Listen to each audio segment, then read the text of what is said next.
By now you know that you need to market. You know that every successful practice, every successful doctor, every successful dental team starts with a successful marketing campaign. I'm Jim DeMolin, and for almost 30 years, I've trained dentists on how to market their practices, and since 1998, how to use the internet to generate high-value new patient leads and convert those leads into patients in their dental chair. I've trained over 1,000 doctors and their teams, one-on-one, and they've done tens of millions of dollars in additional production in just about every dental market. First of all, at the end of this video, you can download an outline of this training session so that you don't have to worry about taking notes now. You'll have a download, just click the download and print them out, and you'll have everything we discussed here. A couple of warnings though. I'm going to go very quickly in this video. I'm not necessarily going to cover every single piece of the outline. I'm going to skip over some pieces. There's going to be some things I cover in this video that are not in the outline. Sorry about that, but we've got a lot of ground to cover, and frankly, time is getting tight. I've already given you 2 videos. That first video was all about how to beat the search engines at their own game. I even included how to code your website with the simple basics that Google, Yahoo, and Microsoft want so that you can rank at the top of the search engine results, or at least give you an unfair advantage over your local competitors. Reality is that if you are not on the first 2 pages of the search results, regardless of how beautiful your website is or how much money you paid, none of those prospective patients will ever see your listing. I've even detailed out the code for you in the PDF.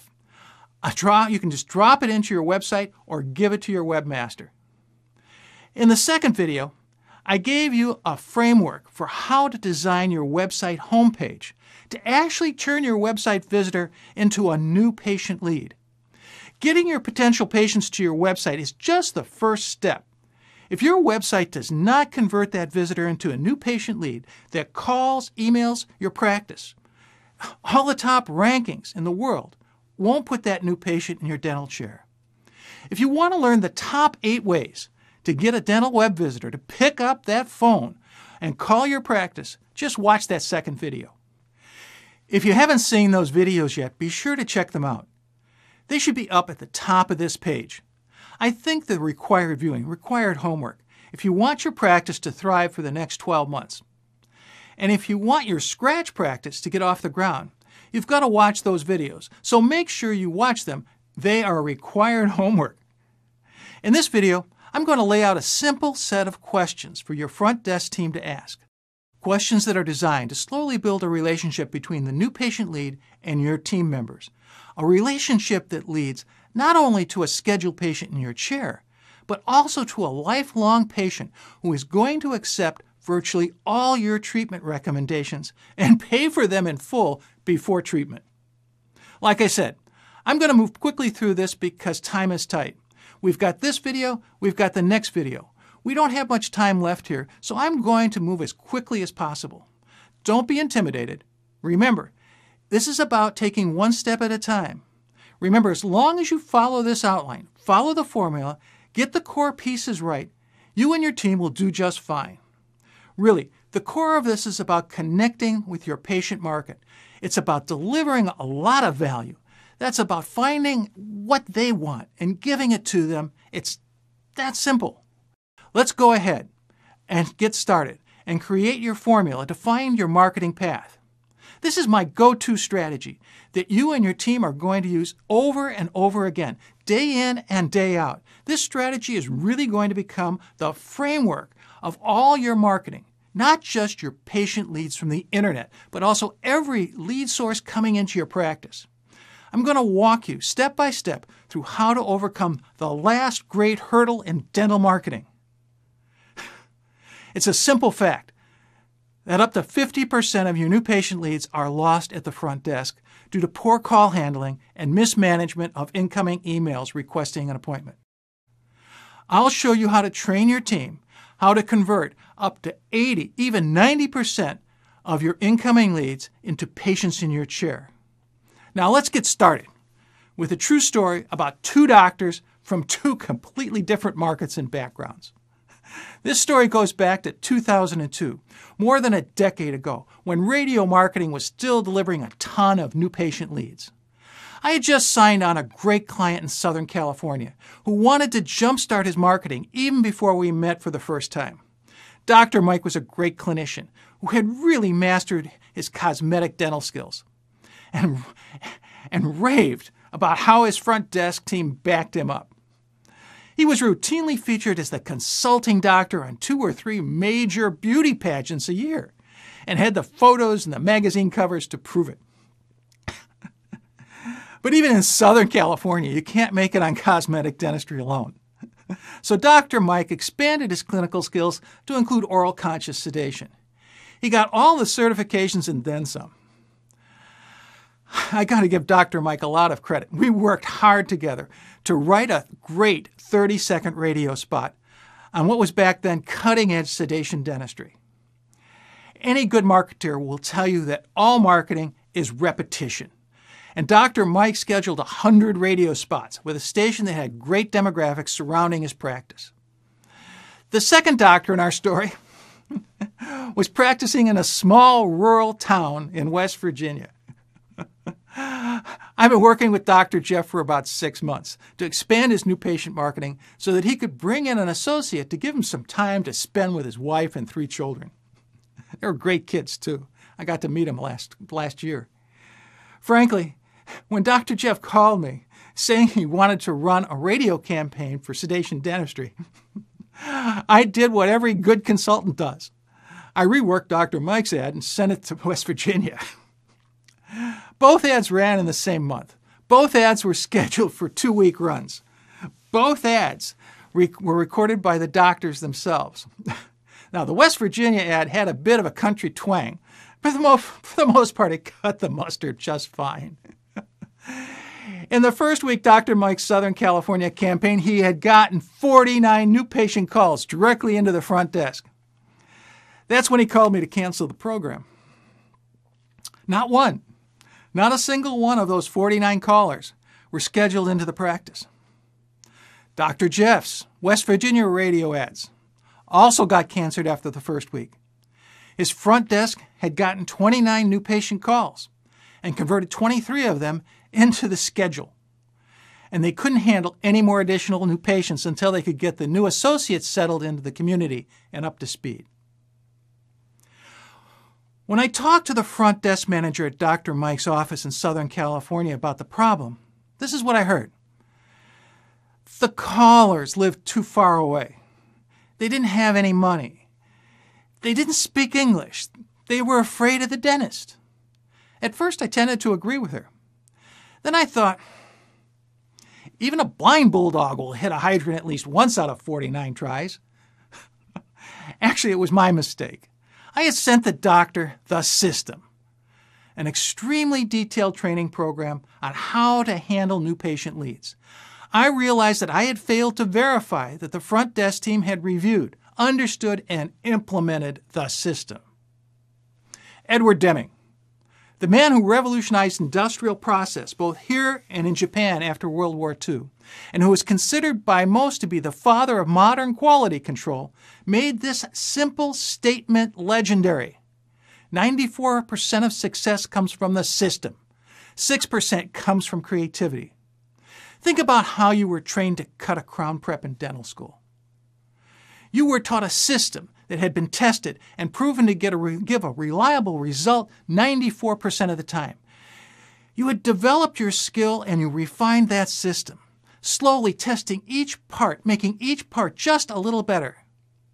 Today I'm going to teach you the system that gave a 22-year-old West Virginia high school graduate the ability to convert 79.3%, 23 fearful sedation dental patients worth an average of $1,300 net profit into patients sitting in her doctor's dental chair. Let's get started. Okay, folks, let's get started on the number one marketing problem every practice faces. As many as 50% of the new patients are lost at the front desk. How many times have you called another practice and heard this? Dental practice, what do you want? I have to tell you, I talk to practices all day and I still get this. And it really kind of bothers me, as you'll see in a minute why. Effective call handling for incoming calls is really basic. Answer the call with a smile. Now you laugh about this, but when I was trained in marketing, I hate to say this, 30 years ago, my trainer had me doing cold calls. And we had those old black Bakelite phones with the black headset and receiver, and he actually taped my hand to the receiver with duct tape so that I couldn't go anywhere. I couldn't do a thing. All I could do was pick up that phone and dial the next number I was supposed to call. Then he put a mirror behind the phone, and he said, before you dial and as you answer the phone, I want you to look in that mirror and smile. And I got to tell you, it worked. It worked a lot because your whole attitude will change when you smile as you answer that phone. I'll tell you that right off the bat. Let me get my little clicker here so I can move the slides for us. All right. Real simple. Good afternoon, Dr. Reithinker's office. This is Mary. How may I help you? It's that simple, but I'm going to give you some variations that may help you out. Greet the caller with a smile. Give the practice name. Now, I got to tell you, giving the practice name is important because they want to make sure they got the right practice. They're going down a list. They're looking at the internet. They don't know. They barely can figure out how to read the type on your website or in whatever listing they're using. So give your practice name. Let them know that they've reached the right dental practice. Never say doctor's office, because then they're totally lost. Introduce yourself. Offer your help. The last thing is really important. You have to project a high level of enthusiasm with a sense of warm, caring concern. And I can't put it any other way. High enthusiasm, sense of warm, caring concern. Thank you for calling. May I help you? How are you? Now, this is the one I use. How can I make your day better? I tell you, when I pick up the phone, when someone calls me on my direct line and I say, Jim DeMolin here, how can I make your day better? They're stunned. Most of them are coming to complain about something. They're calling to whatever. And when I say, how can I make your day better? Or how can we make your day better? It has a total reversal of attitude on their side. So I strongly recommend it. Now, when you're dealing with people on the phone, it's important to avoid impatience. You're trying to build a relationship with these people, and all people want to speak their concerns to you. So don't be impatient with them. Don't try to coax them through this stuff. Let them speak. Remember, each new patient call coming through is worth at least $1,000 in net profit to the practice. And that's the important thing. It's a $1,000 telephone call. Now, the first thing you do is obtain the caller's name. Give the caller your full attention, and don't interrupt the caller. Now, don't be doing something over here while you're talking to the new patient. Don't be waving goodbye. Focus entirely on what that person is saying. All right. If at all possible, avoid putting the caller on hold. I'm going to go into this a little more in a few minutes, but how many times have you called a dental office and it says, Dr. Jones's office, can I put you on hold? Bam. Well, you know what? I got really tired of that because I'm returning Dr. Jones's call and they just put me on hold without any help at all. So I usually say no, and I say it loudly enough and it kind of shocks them. I'm returning the doctor's call. And he wanted to talk to me now. People hate to be put on hold because you never know if they're coming back. And if it's a new patient call, they may just say, oh, screw it, and go on to the next person on the internet. You got to remember that. All right. If you put the caller on hold, always push the hold button. Don't put the receiver down and start talking to the person on the other side. I can't tell you the number of embarrassing conversations I've heard. Excuse me. Brings up a lot of memories. Don't leave the caller on hold for more than 15 to 20 seconds. This is really important because They get bored. They don't know if you're coming back. If it's a new patient, they say, boy, this doesn't work for me. I'm out of here. Man, what's the next listing on the internet? Always let the caller hang up first. This is a really important thing. It's an etiquette issue. You're trying to service them. You let them hang up and let them have closure. They don't want to hear you hang up on them.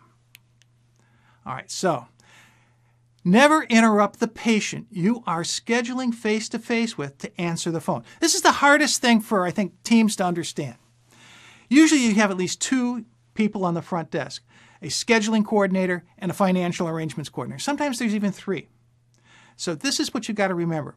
If you're answering the phone, and you're the scheduling coordinator, but you're also dealing with a patient face-to-face, don't interrupt the patient you're working with to answer the phone. Think about this. How many times have you been down to Macy's or Penny's and you've done all your shopping, you've got 6 bags of underwear, you got 3 shirts, you got a coat, whatever, and you're working it up, you're getting to the front of the line. You've been waiting 4, 3, 2, 1. Now you're in the front of the line to pay. And the person who's there starts to take your order, starts to input it in, but the phone rings. She stops everything, picks up the phone, and now she's talking to this Yahoo on the other end who wants to buy a size 48, set of pants, and you have that in blue denim. And she's going, oh, yeah, we've got that in blue denim. It's on rack 36. You want me to go look? And all of a sudden, she actually goes off and leaves you. This happens. It happens to all of us. And you don't like it, do you? Well, how do you think a patient who's standing there in front of you feels when you stop talking to them and pick up that phone? Even if you say, can you hold, and then slam it down, it's not the thing to do. I'm going to give you the solution. The real issue is never interrupt the patient you're scheduling face-to-face to answer the phone. This is how you do it. This is your voicemail message.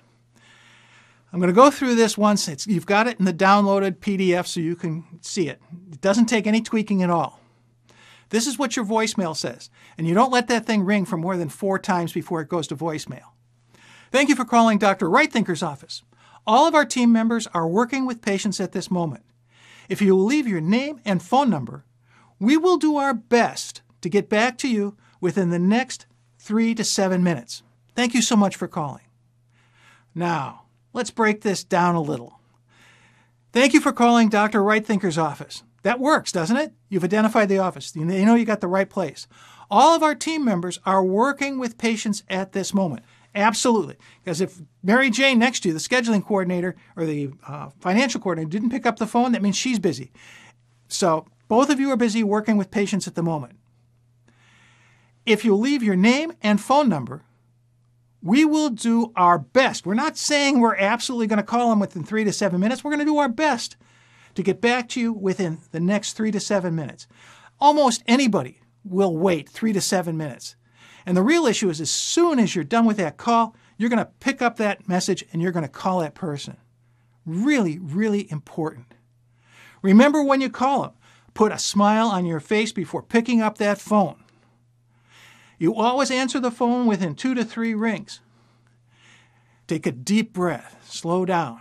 Grab your telephone control slip. Now, I don't care if you have a paper control slip or if you have a computer system that you pop everything into, whichever you're more comfortable with. I get that question all the time. Good afternoon, Dr. Right Thinker's office. This is Mary. How may I help you? Mr. Kaczynski. Even I have trouble with some of these names. Mr. Kwasicki, could you please spell your last name for me? Now, this is important. My name's Jim Dumoulin. Everybody gets the last name wrong. Trust me. They try it in French a lot of times, but that doesn't work well either. Try to do the best, get the spelling, the exact correct spelling down of the person's last name, and try to use it and say, is that the correct way to pronounce it? I'll do my best. That's all you can do. How did you learn about our office? You want to find out how they learned about you. Did they see your signage? Did they see you on the internet? Were they referred by another patient? This is basic 101. You've got to do this. You have to just ask this question. That's the first question you get it out of the way to find out how they heard about you. And the reason you called today is, so basically, why did they call? And it's an open-ended question. Let them tell you why they called. And this is where you're going to pick up a lot of important information. They may call just saying, I would like to schedule a cleaning and an exam. That's fine. Or they might say, I called because I wanted a second opinion on what my doctor told me about implants. And I've listened to that particular call several times and laughed through it on how it's answered. But the real issue here is listen to what they say, because you're going to tailor the rest of your conversation based on what the reason for their call is. And you're going to think in advance how you're going to schedule this person based on what their reason for calling is. When did you last see your previous doctor? Really nice way to say, how long has it been since you've been to a dentist? When did you last see your previous doctor? If it's been 5, 6, 7 years, you know that you've got a major case walking through the door at this point. If they say it's been 6 months, okay, maybe they moved. So you ask the question, were x-rays taken within the last year that you would like us to request? Important thing. And that's the term you use. Were x-rays taken within the last year that you would like us to request? Who is your previous dentist? What is their phone number and location? Now, I can tell you right now, even if I left my dentist 6 months ago in Chicago and moved to California, I'm not going to remember their phone number off the top of my head. They might. You never know. Some people are really conscientious. But you get the dentist's name and you find out their general location. You can find it on the internet within half a minute. And you'll get their phone number so you can call them. Is there anything in particular that you would like to discuss with Dr. Reitthinker? Once again, this is a probing question. You might have asked it in the beginning, what was the reason for your call? But now we're getting into a particular issue. Is there anything in particular that you would really like to discuss with Dr. Reitthinker? And this opens you up to finding out what the potential of this patient is. Now, here's a touchy thing. Will you be using any dental insurance to help you with the cost of your insurance or your treatment? So the issue here is, again, simple. And it's a nice way to say, do you have dental insurance? Will you be using any dental insurance to help you with the cost of your treatment? Let me share with you how we work with insurance reimbursement in our office. Now, I don't care whether you accept insurance reimbursement or not. I don't care how you do it, but you have to share that with them so there's no shock when they get into the practice and find out. You'll fill out the forms for them, but they'll have to file it and wait for the money for reimbursement.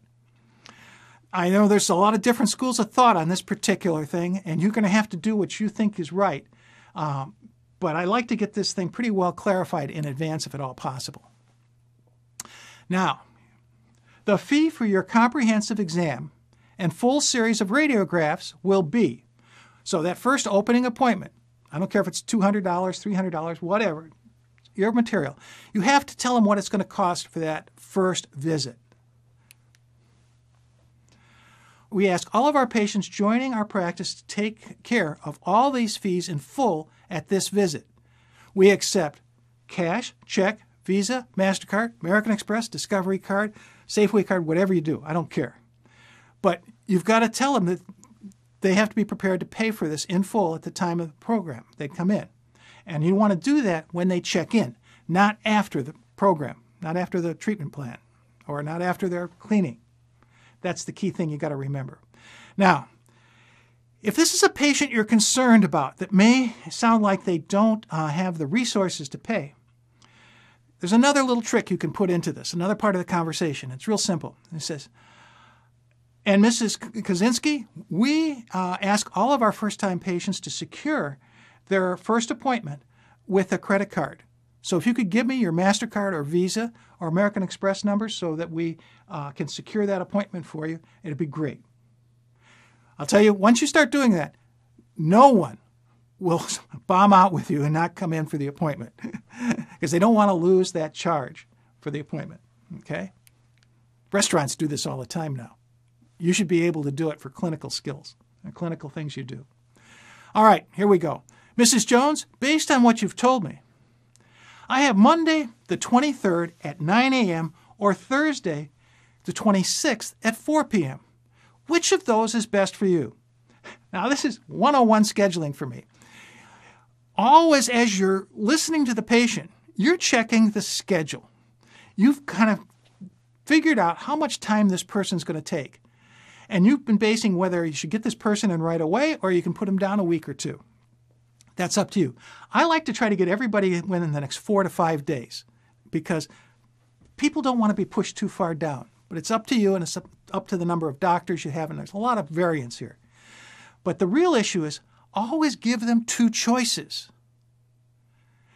Because, Mrs. Jones, based on what you've told me, because you've been listening, I have Monday the 23rd at 9 a.m. That's a Monday morning, 9 a.m. first thing. Or Thursday at the 26th at 4 p.m., an afternoon appointment. Which of those is best for you? That makes them choose. Now, they can say, I'm sorry, I'm not going to be here for the next 3 weeks. I'm going on vacation. It's fine. How would X and Y do on that time period when you're back? This will help you get a decision right away, so you're not searching through the book. You give them a choice between A and B. This is critical. This is the last thing you say before you hang up. And it's really simple. You are really going to enjoy Dr. Right Thinker and the rest of our great team. He's a great doctor, and our patients really like him. Again, my name is Sharon, and I look forward to meeting you on Tuesday the 23rd at 9 a.m. If you should have any questions before then, be sure to give me a call. I'll be glad to take care of you. Now, the first part of this is really simple. You're really going to enjoy Dr. Right Thinker and the rest of our great team. You're reaffirming in the mind of the patient that they made a good decision by calling your practice. You're saying, he's a great doctor, and our patients really like him. If you can't say that about your doctor, you got a problem. And I got to tell you, almost every doctor I've met is a great doctor, and almost every doctor really does get along with the patients. Again, my name is Sharon. You repeat your name. And I look forward to meeting you on Thursday. You're repeating the date of the appointment at the 23rd at 9 a.m. If you have any questions before then, be sure to give me a call. I'll be glad to take care of you. You now have a relationship with the new patient. And this is your real goal. This is what you want. All marketing is a system. Log all new patient voicemails, emails, and faxes the minute you come in each morning. Each new patient is worth $1,000 in net bottom line profit to you and your practice. So when you come in every morning, the first thing you do is you make a list of all the voicemails of requests for an appointment. You look at your emails that came in and look for email requests. You look at your faxes, because I like to confirm appointments with faxes. Everything has to work, and you've got to call each of those patient leads immediately. Now, I know some of you are busy in the morning, you're greeting new patients, but if you can do this 15 minutes before the door opens, there's usually $2,000 to $3,000 waiting for you when you open that door just in new patient leads. Follow through and call the patient lead at least 5 times or until scheduled. So you call them immediately in that morning. That's fine. You leave a message if they're not there. Then you call them at lunchtime. They may be free at lunch. You call them just before you leave at night, and then you start the process again the next morning, next afternoon, and I'll even go to the next evening. You've called back 6 times, and if you've got an email address, you've sent an email back confirming and saying, we can get you scheduled as soon as possible. We just need to talk about the details. That's how you do it. This is control. You don't want to lose these people at the front desk just because you're busy. You have to take the time, and your doctor will help you schedule it, to get the time to get those new patients into the practice. All right, let's do the consult. I wasn't really going to do this originally, but let's put how the consult should go down so you can close this patient. This is not my complete section, but it's the most important section on how to close a patient. You, the doctor, are sitting with the patient. You have worked up your treatment plan and you're ready to present it.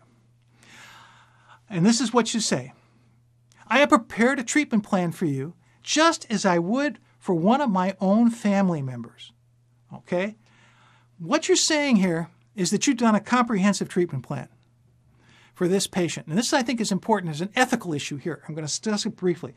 Ethically, you have an obligation to look at that patient's mouth and say, you need A, B, C, D to bring you up to full functionality and all the things for preventive in the future and avoiding any problems coming down line. Now, some doctors may not prescribe that much, but that's up to them. I feel you've got an obligation to present everything the patient needs, and I cover it this way. You are free to accept none of it, some of it, or all of it. A while back, Reader's Digest did a big expose by sending some kid around to 20 different doctors and got 20 different treatment plans and 20 different costs. Of course, every doctor had a different perception about what this kid needed, and it caused a big stir. Now, if the doctors had just said, you are free to accept none of it, some of it, or all of it, everyone would have been off the hook. The real issue here is when you put these in order, always say all of it last because that's what sticks in their brain. But you've given them permission that you're not going to abuse them. That's what this is really about. Remember, we're building a relationship. I'm going to give you a treatment plan as I would do for my own family. You are free to accept none of it, some of it, or all of it. Now, this is the close. And this close has been designed by at least 5 different dental consultants over the years, including Walter Haley, Bob Macario, and a bunch of other great people, besides myself. Mrs. Jones, assuming we can maximize your insurance and fit the remainder into your budget, is this the quality of care you'd like to have? Do you see any good reason why we shouldn't schedule your treatment today? All right, let's look at this. Mrs. Jones, you always address the person by their last name and respect them.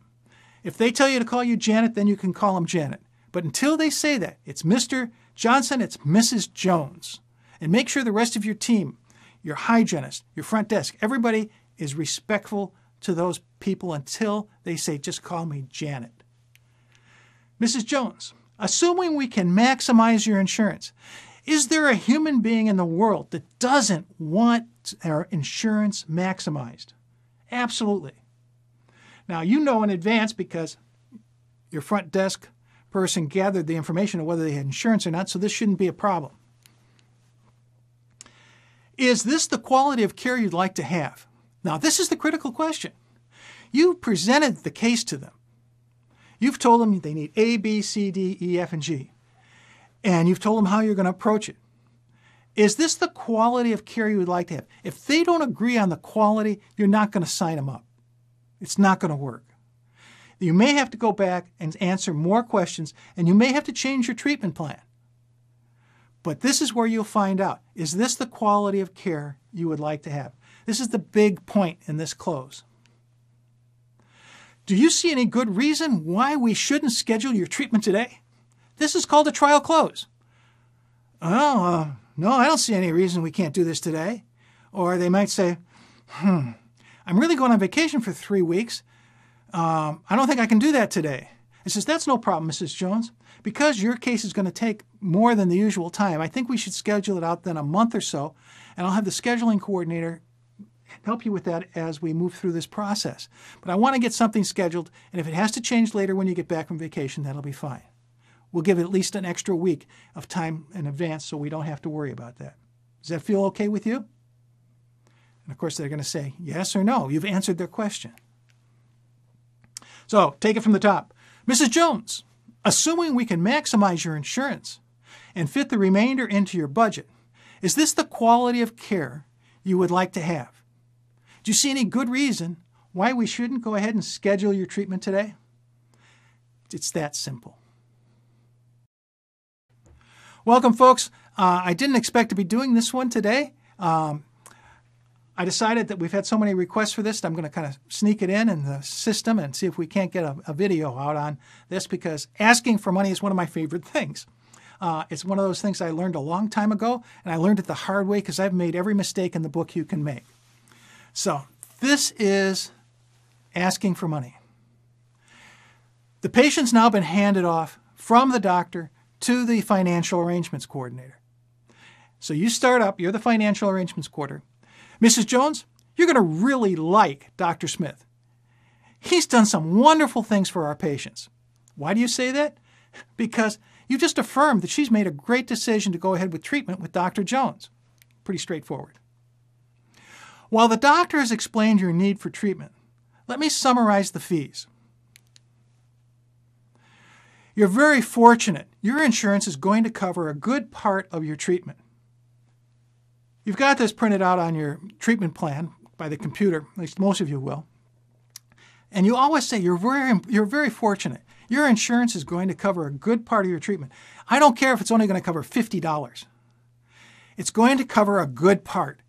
It could be the worst insurance in the world. You never denigrate the insurance company, because these people look at this as a benefit that they may be paying for personally or they are getting from their employer. And if this isn't a good insurance company, but you're working with them, why are you working with a bad insurance company? I know a lot of you hate insurance companies, and there are some reasons for that. But the bottom line is, don't ever let that feeling of anger towards the insurance industry go out to the patient. If they've got insurance, they expect something from it, even if it's only $50. Now, the financial arrangement sheet. This is the 4-point financial arrangement sheet. I actually have another one that's a little more complicated, but this is the easiest one to understand, and you can adapt. What you do is you have your financial arrangement sheet. I usually put it in a laminated piece of plastic, and you put it on the desk, you turn it around and slide it so it's visible to the patient. You let them look at it. Your share of the treatment is $3,200. Would you like to pay cash or check? And you wait for a second. Now they've got all 4 choices, but you're only going to talk about the one you want the most. The most important one is, would you like to pay cash or check? And your share is going to be $3,200. Pretty straightforward. If they don't say anything right away, you say, if you pay in full today or in advance of scheduling, I can offer you a 5% bookkeeping adjustment. Now, there's a motivation. It's not a discount, folks. I want to really stress this. You never discount your dentistry. However, you can make a bookkeeping adjustment of 5% if they pay in full today or in advance of scheduling. Because the rule is very simple. We are never going to put a patient in the schedule unless we have a financial arrangements form, signed and sealed. There's no reason ever to put a patient into the doctor's schedule, a major case over $300, until you've got a signed financial arrangement how it's going to be paid for. Otherwise, you're throwing money down the drain. We'll get into that in a minute. Now, they've got the sheet in front of them. Which of our financial options would be best for you? And you're quiet. You've covered number 1. You don't say anything at all after that. It's a negotiation. Whoever says the next thing loses the negotiation. So you're just quiet. And I can sit there for a long time while they read through that and make a decision. So let's carry the conversation on. Well, I seem to have left my checkbook at home. Just bill me. I don't think there's a person watching this video who hasn't heard this statement probably in the last week. Okay, we all know we run into this every single day. So how you answer? I'm sorry, Mrs. Jones. In order to keep our fees at the lowest possible level, we have eliminated billing. You can put this on your Visa or MasterCard, American Express, Discovery, whatever. Now, you've offered them cash, and check. That's the first sign. You gave them a 5% bookkeeping adjustment if they paid it in advance of scheduling today or in advance. So that was good. Now we're offering to let them put it on their Visa or MasterCard. My Visa's all full up after my trip to Atlantic City last week. Can't you just bill me? Okay, let's think about that. And you repeat again. When we bill someone, it's just like a bank lending money. And you know how much trouble the banks have gotten into? That's why we no longer send bills. You keep repeating, you no longer send bills, You no longer bill. You don't have any billing at all. However, can you afford $100 a month? Why, yes, I think so. All right. For those who qualify, you've got to get these words down exactly. For those who qualify, we have a lending service that can finance your part of the treatment for up to 2, 3, 4, 5, 6, 10 years. I don't care what you do. But you're going to look at one of the outside financing sources. I don't care which ones you use. You always want at least 2, and I recommend you have 3, because on any given day, they will have a greater or lesser amount they can lend out. So you want to check with at least 2 out of 3 financial groups to see whether they're lending money. That's how you deal with this. Now, there's always the case where you have to say, I'm sorry, Mrs. Jones, you didn't qualify for financing. It happens. To make this affordable, though, I can structure your payments so that you pay $1,600 in advance of scheduling and the rest 1 week prior to treatment.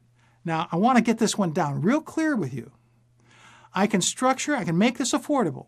What we're going to do is we're going to break it into two pieces. We can structure your payments so that you pay $1,600 in advance of scheduling. You got that. They have to make this payment in your hands before you schedule them. And the rest 1 week prior to treatment. Now, why am I saying you can it's not bring the rest in when you complete the treatment. No, it's 1 week prior to starting the treatment. And the reason is very simple. I learned this from Bob Macario, a great management consultant. He tells a story about you do it where they can bring the money in, you'll get 2 responses. If they bring it in at Friday morning, this is what usually happens, because this is a big case. We're going to block the doctor for half a day on Friday. We're going to stay open just for this case. What happens is very simple. Thursday night, you get the call. I've got the flu. I can't come in. Well, what they've got is the financial flu. That's why they can't come in. They don't have the $1,600. And you're struggling. You've got everything out there ready to go tomorrow. You could have put somebody else in that spot. So that's why you want it a week in advance.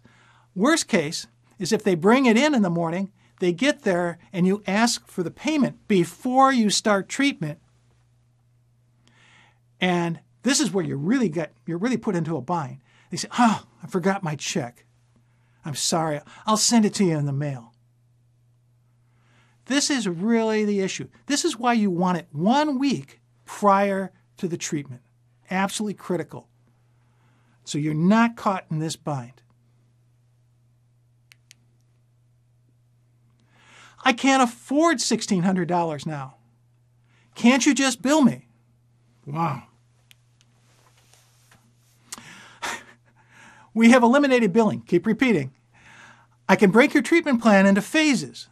This would reduce your initial deposit to $800, and you can pay the remainder 1 week prior to the day of treatment.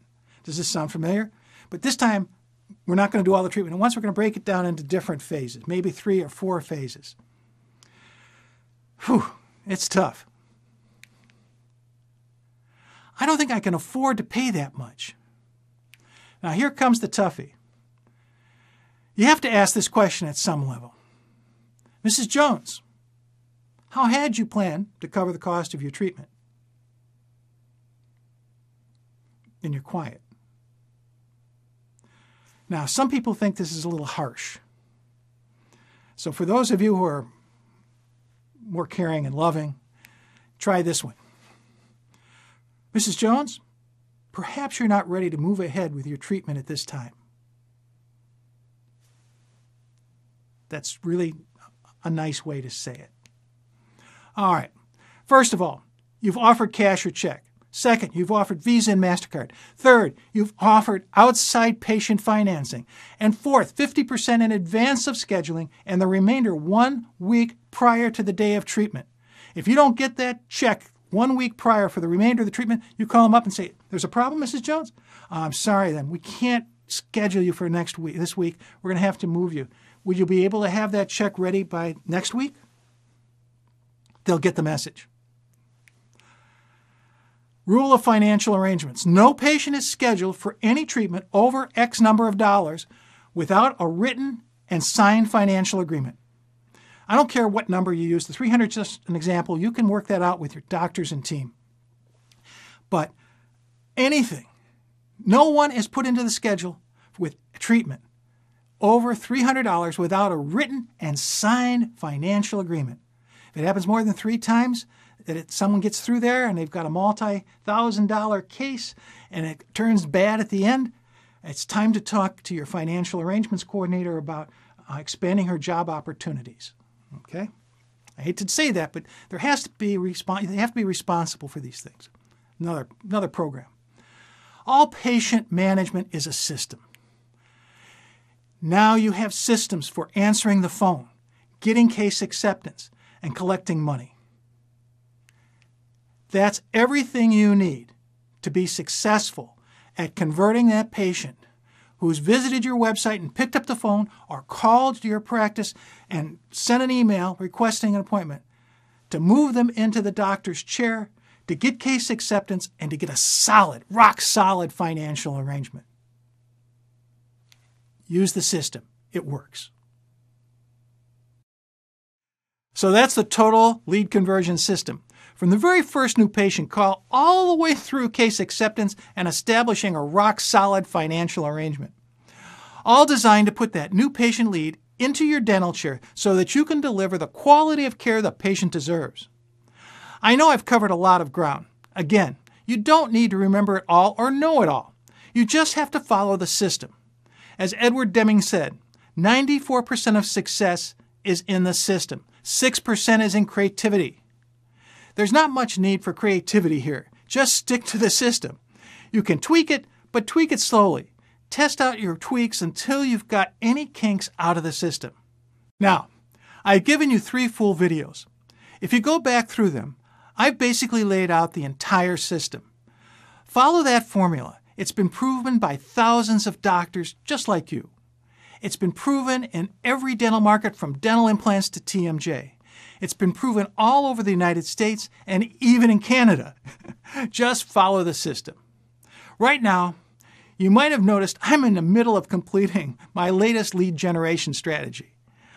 I'll tell you what, it's been a little crazy. It's been an amazing experience. The thing that really gets me out of bed in the morning is knowing that I'm delivering some really solid new ideas to so many doctors. They're going out into the world and they're doing good things with these ideas. They're creating jobs. They're helping patients get the care they need. These doctors are positioning themselves as the go-to clinicians who are both admired and respected in their communities, not just by the patients, but also by other doctors who are still searching for the path to clinical and lifestyle success. If you're ready to join me, if you're ready to take this deeper, to go further on this journey, then I'm going to be opening up a new lead generation program in just a matter of days. As I film this, the last time we opened up a new lead generation program to the general public was almost 2 years ago. Registration will only be open for a few days. Then we'll close it down, and then we get the program started. The next video is going to be all about moving forward. If you're interested in moving forward, if you want some more details about the program, I'm going to be laying it all out, tying it all together in the next video. For now, I've given you a ton of work here, a ton of homework. You've got those first 2 videos and this third video and the new patient lead conversion system. I've laid it all out for you, so go through it and start to create your own system for your practice. Finally, the last thing, I would love it if you could scroll down, leave a comment for me. Hit the Facebook button and leave a comment for me and tell me about your path. Tell me what stage you're in with your practice. Do you want to grow your current practice? Do you want more new patients to bring in an associate? Or are you just starting out a new practice from scratch? Tell me what type of new patients you want to target. And just go ahead and leave that comment. I'd love to hear from you. I've been reading all the comments, every single comment I've read, and I've been responding to just dozens and dozens of them. So it's been a lot of fun. Go ahead and leave a comment for me.